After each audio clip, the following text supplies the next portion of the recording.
Not everybody has hydraulic disc brakes.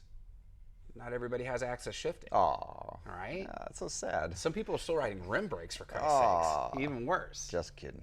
I do So too. what do you do when you gotta maintenance those cables and that housing? That's what we're gonna talk about today. So let's get on topic.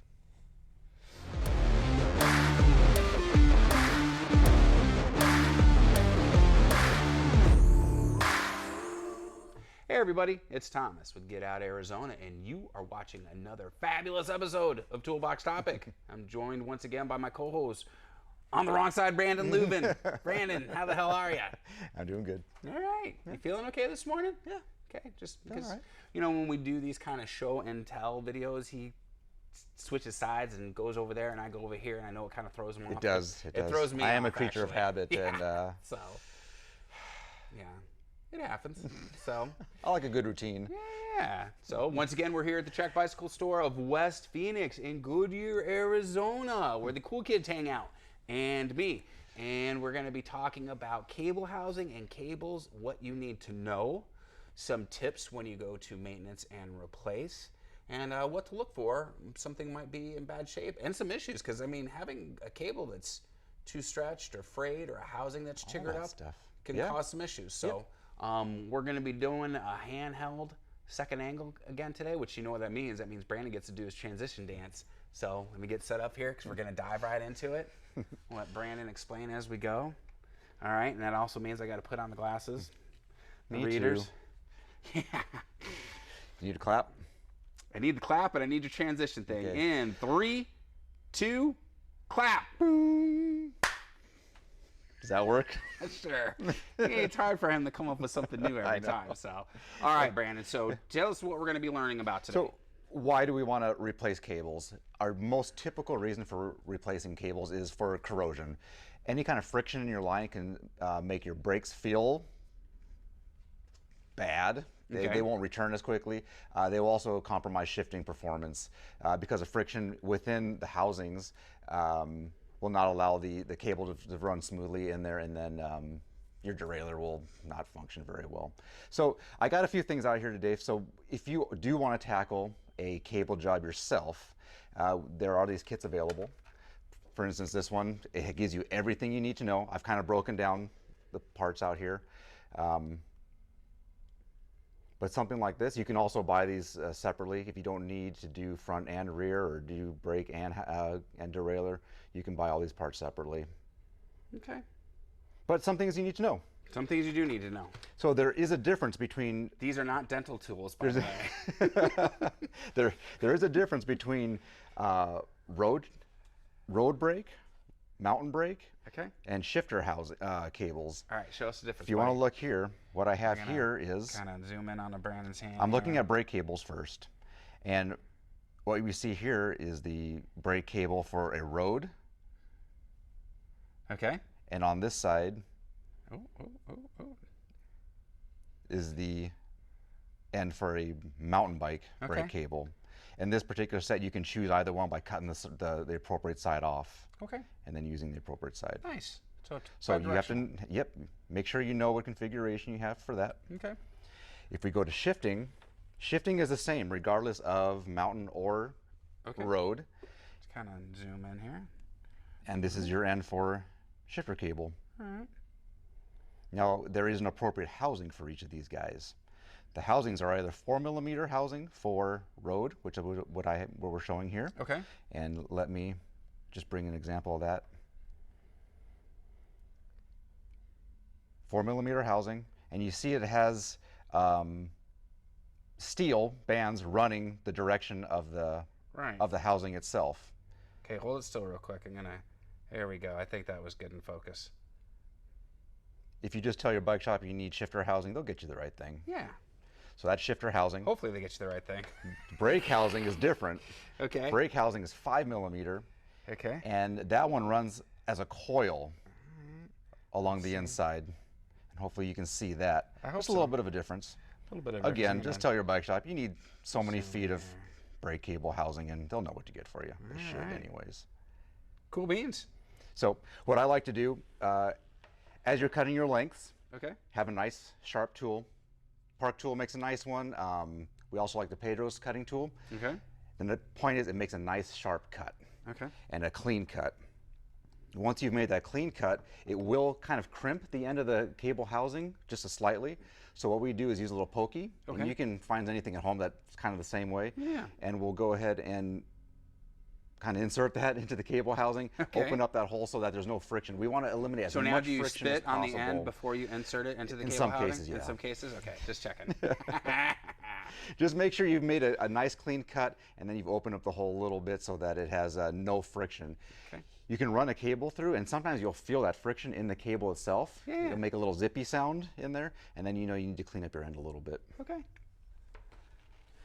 Once you've cut that to length, you do need to, if you don't have full length housing, and you have to cut into sections, Yeah. you are going to need to put an end on these guys. Okay. And Oh, so yeah, the these are the ferrules. cable ferrules. Okay, so let's... So for instance, this is our 4mm Okay. shifter ferrule, and these guys go on. They have these little ridges in there, and they hold it on tight Like ruffles with the ridges? with the ridges. Okay. And this is how you cap your end. Okay. Now this one comes on. Those little ridges cause friction. So what we do is once they're on this way, give it a Okay. few taps to make sure it's fully seated. Tap, If tap, you tappy. don't do the little tap, tap, taparoo, what's going to happen is when you go to do We your get first dinged for few- copyright. That's what's going to happen. And speaking of guys being dinged for copyright, why don't you ding the like and the subscribe button and the bell notification button so you can help out this video before you realize it's a dumpster fire and you're checking out. So Okay.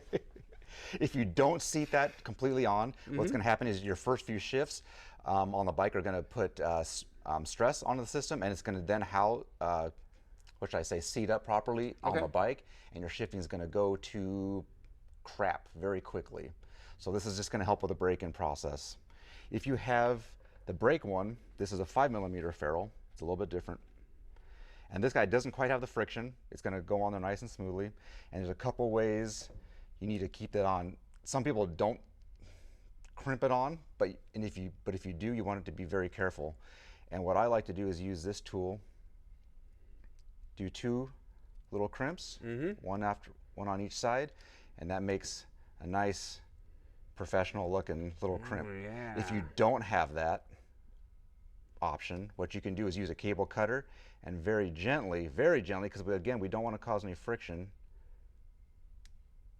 go around the outside. And I'm not making the smoothest one, but you just want to make a little crimp like that Yeah. on there. Just now it's on there. Yeah. And to be honest, that was kind of a crappy job. Good and tight. I'm nervous on camera, so had it been somebody's bike, I would have done a much finer job. Performance anxiety. There's a pill for that. Exactly.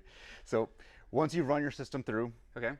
and you're ready to start your adjustments, what you want to do then is crimp the end so that the ends don't fray. If you don't use this nice sharp So let's cutter, get in here. it's very possible that this guy, hold because it still for a it's second. wound very tightly, Okay.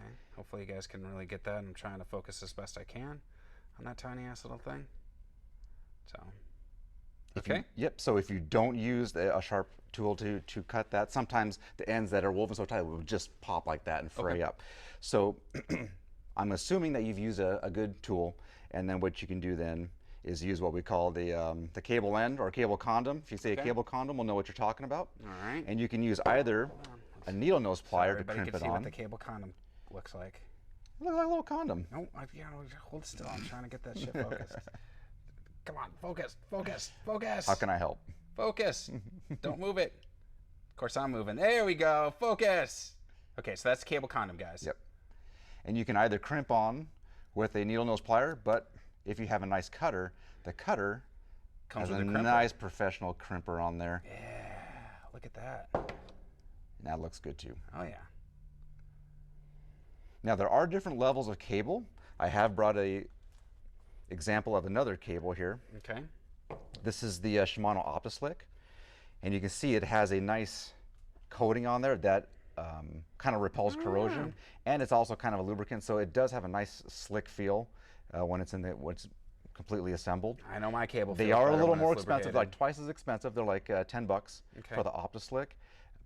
but they do have a little bit nicer feel and a little bit better longevity than the normal Yeah, cable but 10 does. bucks isn't bad. It's not You bad. know, It's I mean, not for the bad. little extra that you're going to get, it's And not some bad. people can't feel the difference. I can feel the difference. I like those OptiSlicks quite a bit. Nice. So it does take practice. It is going to take a little, once you do all this stuff and you get on the bike, then maybe resort back to one of our other videos, which has to do with the derailleur adjustment and tuning. Yep.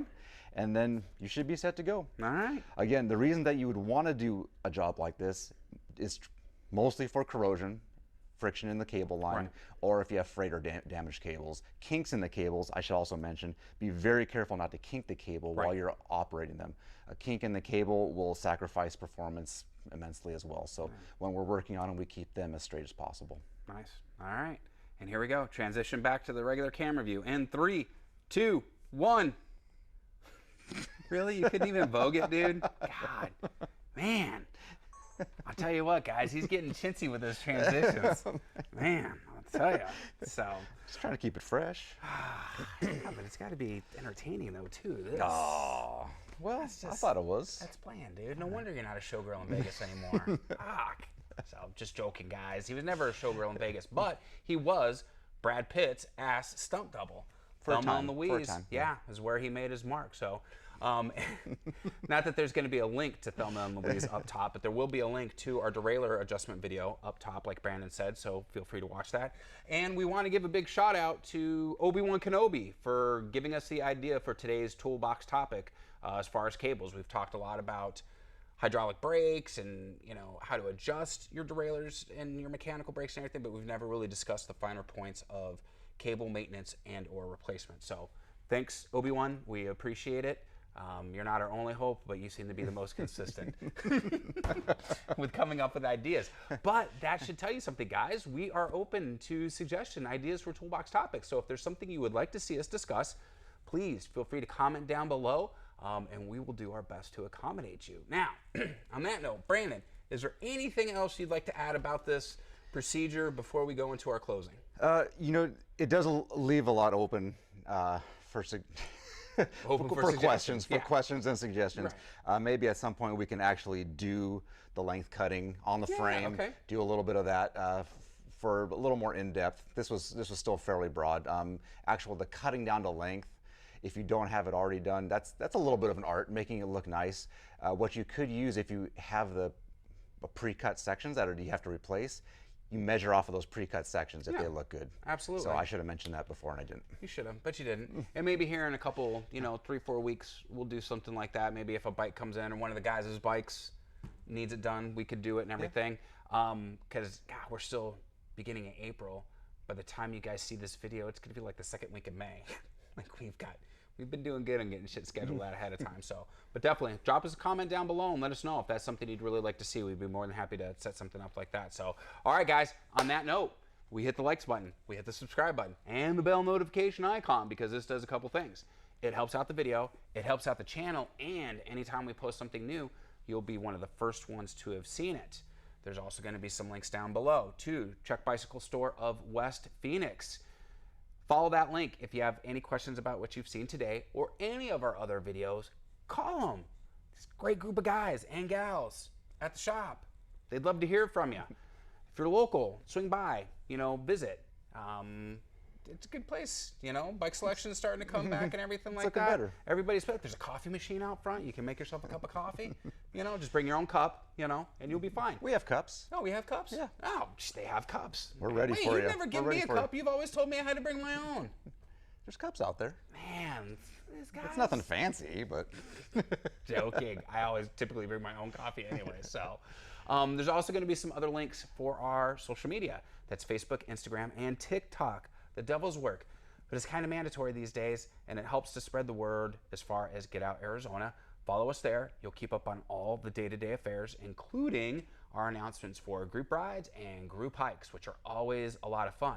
Ironically enough, though, no one has yet to show up to a group hike or a group ride. I know, like I said, I'm not part of the cool club yet, so no one wants to hang out with me. I know, it happens. And the rest of the links, some of them may be affiliate links. I have to let you know that because YouTube will get mad if I don't. If you follow one of the affiliate links and you make a qualifying purchase, We will receive a small commission, though you will not be charged any additional monies. So every little bit helps, and we do appreciate. And other than that, ain't got much to say, guys. Brandon, It's time. it is time. Thanks for coming. We'll see you next week. Of course, next week is just, 20 minutes away because we're going to film the next episode. But still, it's the magic of movies. And on that note, I will tell you what we always say. Be kind to yourself and others. Be amazing stewards on that trail. Please, lead by example, my friends. And we have to ask, what are you waiting for? Get out, Arizona. We'll see you on the next adventure. Take care, guys. Brandon, thanks again, Yeah, man. of course. All right. Have a great day, guys.